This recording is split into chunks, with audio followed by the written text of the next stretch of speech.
Hello everyone, it's my first ever voiceover on my YouTube videos. I have been planning this to make this wall for about 2-3 months now.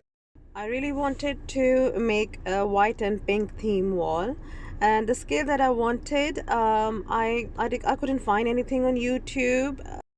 So these are 24 panels, 60 by 40 centimeter. Each panel, there were about 50 to 60 flowers, 10 centimeter and about 6 centimeter ones. So I ordered about 1200 flowers, mixed sizes, but I realized that I did need a lot more than 1200. So you would need about 1500 to 1800 flowers to go on to 24 to 30 panels. So each panel had about 90 spikes. So you have to do a bit of maths here. So you can see the end results.